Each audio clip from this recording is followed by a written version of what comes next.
L'accès à la cité de Boulungu dans la province d'Ikwilu est devenu un véritable parcours du combattant.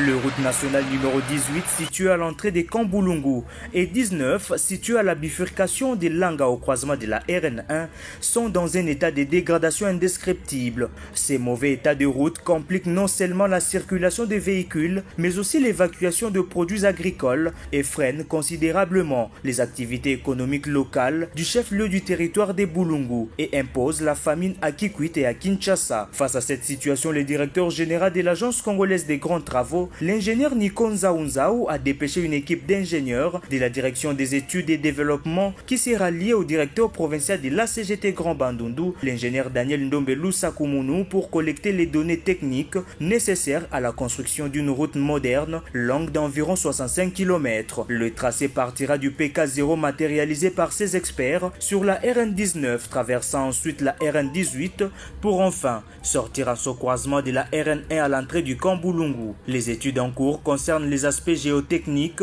topographiques, hydrauliques, routiers et les ouvrages d'art. Elles permettront de concevoir une route durable reliant Boulungu et plusieurs villages riverains jusqu'à la RN1. Au cours de cette mission, l'équipe de la CGT a relevé quelques points à problème, notamment au PK1+500 où une érosion a été signalée et elle fera l'objet d'une prise en charge. Par ailleurs, la rivière Punza a été visitée et pourrait servir d'exutoire pour l'évacuation des eaux de pluie. Sur son chemin, le directeur provincial de l'Agence congolaise des grands travaux du Grand Bandundu a inspecté le pont de Lusanga jeté sur la rivière Kwenge, situé sur la RN19, vieux de plus de 35 ans, qui se dégrade du jour au lendemain, nécessita des interventions urgentes. Il suggère également que le kilomètre restant sur la RN19 soit intégré dans le projet, afin de désenclaver toute cette région agricole. Cette mission de collecte des données soutenue par les autorités provinciales et le notable de la région, dont le professeur Casimir Eberond Kolongele, élu de Boulungu, marque une étape cruciale vers le développement de cette entité. Signalons cependant que ces ingénieurs de la CGT avaient bien avant échangé avec l'administrateur du territoire de Boulungu, Gu Kabula, à qui ils ont présenté les civilités et les objectifs de leur mission. Le premier citoyen de Boulungu enthousiaste y voit déjà la main du président de la République, Félix Antoine Tshisekedi Tshilombo, surnommé ici Beto Mouelon, s'est posé sur leur territoire. Il espère que cette fois-ci, le développement sera au rendez-vous et que les échanges économiques reprendront normalement, mais aussi les sourires reviendront sur leur visage.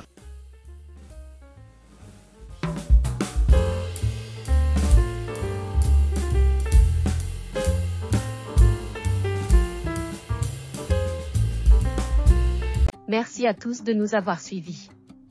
Aimez et abonnez-vous massivement à notre chaîne YouTube Tribeca Media. Au revoir et à la prochaine.